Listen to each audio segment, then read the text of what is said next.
கத்திரிக்காய் வேர்க்கடலை பொரியல் எப்படி செய்யுதுன்னு பார்க்கலாமா? கடாயில் எண்ணெய் முதல்ல நல்லா காய வச்சுக்கோங்க. அதில் எண்ணெய் ஊற்றிக்கலாம். இப்போது வறுக்க தேவையான அளவுக்கு எண்ணெய் ஊற்றிக்கலாம். எண்ணெய் காஞ்ச உடனே வெங்காயம் போட்டுக்கலாம். நான் ஒரு சின்ன வெங்காயமாக குட்டி வெங்காயம் ஒன்று எடுத்து வச்சுருக்கேன்.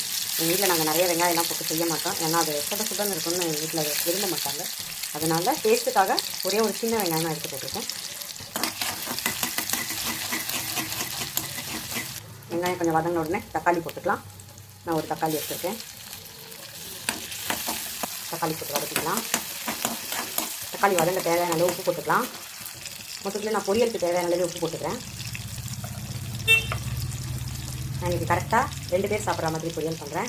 4 கத்திரிக்காவும் கொஞ்சோண்டு ஒரு சின்ன கப்பில் ஒரு வேர்க்கடலை, அதாவது பச்சை வேர்க்கடலை கடைகளெல்லாம் கூட விற்கிது இல்லையா, அதை வாங்கி வேக வச்சு எடுத்துக்கோங்க.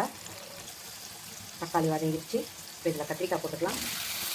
தக்காளி பாதி வதங்கினே கத்திரிக்காய் போடுங்க. ஏன்னா கூடவே கத்திரிக்காயும் கொஞ்சம் வதங்கிடும். கத்திரிக்காய் வதங்கினா தான் சாப்பிட நல்லாயிருக்கும். இல்லைன்னா அது வந்து வெந்தும் வேகாத மாதிரி இருக்கும். அது வதங்கினா தான் நல்லாயிருக்கும்.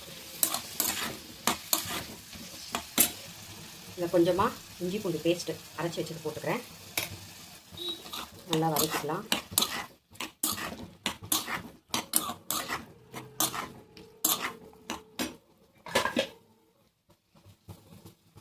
நான் கரெக்டாக அதை பாருங்கள், இந்த வேர்க்கடலை வேக வச்சு எடுத்து வச்சுருக்கேன். அதை நம்ம இதில் போட்டுக்கலாம்.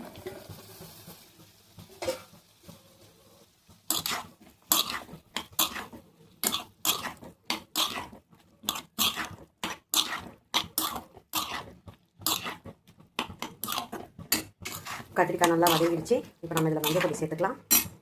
ஒரு 1/4 ஸ்பூன் மஞ்சள் பொடி, ஒரு அரை டீஸ்பூன் மிளகாய்த்தூள் சேர்த்துட்டு வதக்கிக்கோங்க நல்லா.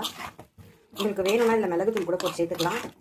நல்லாயிருக்கும். மிளகுத்தூள் போட்டு செஞ்சிங்கன்னா சாப்ஸ் மாதிரி சூப்பராக இருக்கும். நான்வெஜ் சாப்பிட்ற மாதிரி இருக்கும். அது வந்து நான் இன்னொரு நாளைக்கு உங்களுக்கு செஞ்சு காட்டுறேன். கத்திரிக்காய் சாப்ஸ் கத்திரிக்காய் மட்டும் போட்டு சாப்ஸ் ஊற்றி பண்ணுறதுன்ட்டு. இப்போ இதில் நல்லா கொஞ்சம் தண்ணி போட்டு வேக வச்சுக்கலாம். இப்போ நம்ம இதில் ஒரு 1/2 கிளாஸ் தண்ணி ஊற்றி வேக வச்சுக்கலாம். கட்டு போட்டு மூடிடுறேன். இது பாருங்கள், கத்திரிக்காய் வேர்க்கடலை பொரியல் நல்லா ரெடி ஆகிடுச்சு. கொஞ்சம் அப்படியே லைட்டாக குத்தி விட்டுக்கோங்க. அப்போ தான் அந்த கத்திரிக்காயில் கொஞ்சம் காரமெல்லாம் இறங்கும். பாருங்கள், பொரியல் ரெடி ஆகிடுச்சு. இப்போ இதில் நம்ம கருவேப்பிலை, கொத்தமல்லி தூவி இறக்கிடுவோம்.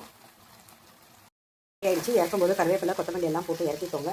இந்த பொரியல் வந்து ரச சாப்பாட்டுக்கு, சாம்பார் சாப்பாட்டுக்கு, அதே மாதிரி சப்பாத்திக்கெல்லாம் கூட தொட்டு சாப்பிட ரொம்ப டேஸ்ட்டாக இருக்கும். நீங்கள் செஞ்சு பார்த்துட்டு உங்கள் விருப்பத்தை கமெண்ட்டில் சொல்லுங்கள். தேங்க்ஸ் ஃபார் வாட்சிங்.